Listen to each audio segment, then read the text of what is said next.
speaking of Justin Trudeau, we have something from one of his personal friends, Sean Fraser, also the housing minister. Now, I did mention, folks, right off the hop, it is November 1st, but I'm beginning to think, I was pinching myself, is it April 1st? You are not going to believe what Minister Fraser had to say about the trucker convoy of 2 years ago. It is off the charts insane. Let's roll the video evidence. Mr. Speaker, I sometimes ask myself where they found this guy. He twists the facts to suit his narrative whenever he wants. It's almost like the Conservative Party, when looking for a new leader, hopped on Temu, typed in far-right Conservative, and then spit this guy out instead. He opposes investments in affordable housing. He borrows lessons from his cousins south of the border when he opposes birth control for women.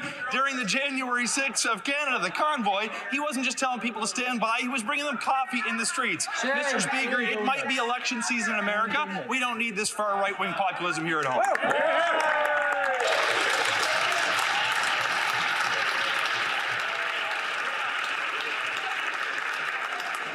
The Order. The Honourable Leader of the Opposition. Mr. Speaker, speaking of leadership contestants, that member must be so uptight and angry because the polling shows that though Canadians want to fire that Prime Minister, the Housing Minister ranks dead last in the polls to replace him. And why wouldn't he? This is the guy who lost track of 1 million people when he was immigration minister. Right. He ignored warnings from his own department that letting in 200% more people would cause a housing shortage. And his own government spent the last week trashing his entire immigration record. How can arrogance and incompetence so comfortably reside in one man? Yeah!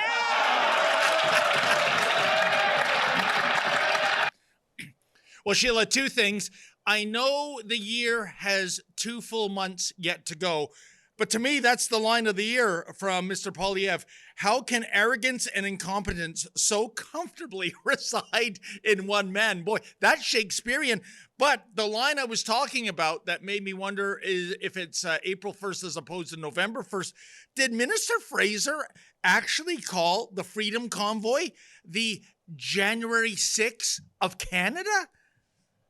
Yeah, the January 6th of Canada, where the streets got cleaner and safer. You know, given the Liberals' public safety policies, we should be advocating for freedom convoys in every city in this country.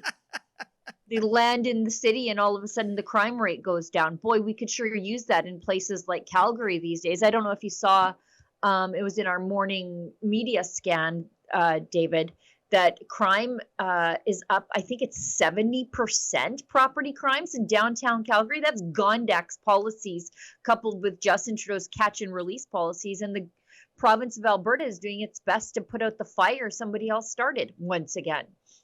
Unbelievable, Sheila. And you know what? Are you getting as sick and tired as I when it comes to the descriptor far right? What does that even mean? I mean, if you're not a liberal, if you're not ultra left wing, if you're on the center, if you're right of, I don't know, Mao Zedong or Joseph Stalin, you're far right. What is he talking about with that kind of descriptor, Sheila? They don't even know. I would love to ask Sean Fraser what exactly far right is. Is far right wanting to limit immigration because your boss is doing that now? You know, what is far right? Far right is maybe trying to limit the size and scope of government. Trudeau is trying to do that now, that he's being mugged by reality. So, like, what even is far right? Is far right somebody who advocates the policies your party's about to adopt once they see themselves continue to plummet in the polls? Because that's what I think. And the other thing when it comes to Minister Fraser, Sheila, what is this deal of failing up or failing laterally in the Justin Trudeau government? He's the housing minister. I've never seen the housing mess in such a crisis in all my life. Terrible. And before that, he was the immigration minister. And, that file, we don't even have to say a word about what a fiasco that has been, even so much as now that the Trudeau Liberals are now paring back the numbers.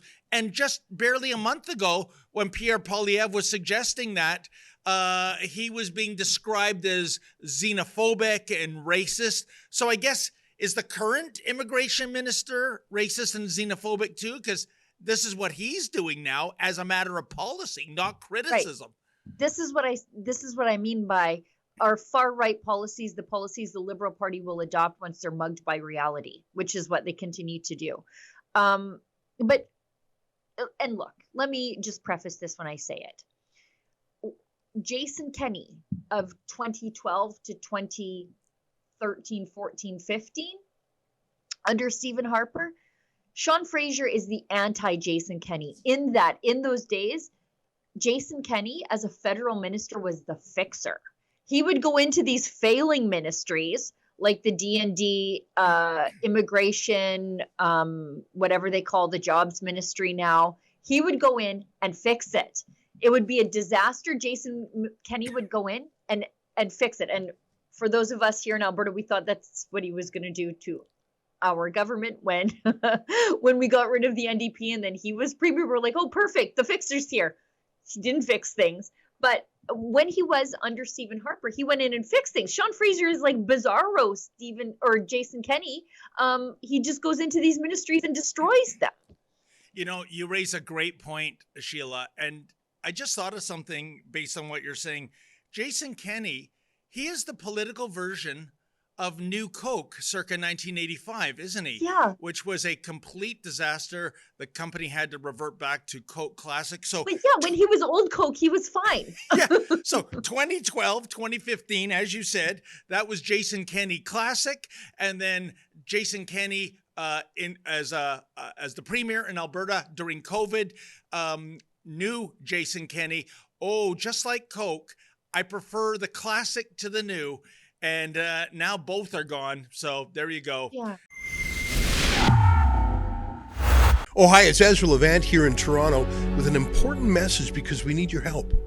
Independent journalism in Canada is under attack. Government censors, big tech deplatformers, and the dying legacy media are all working together to maintain exclusive control on the information you receive.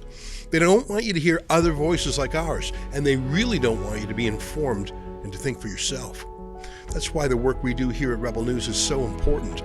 Our on-the-ground reporting, independent news shows, and special content you won't find anywhere else.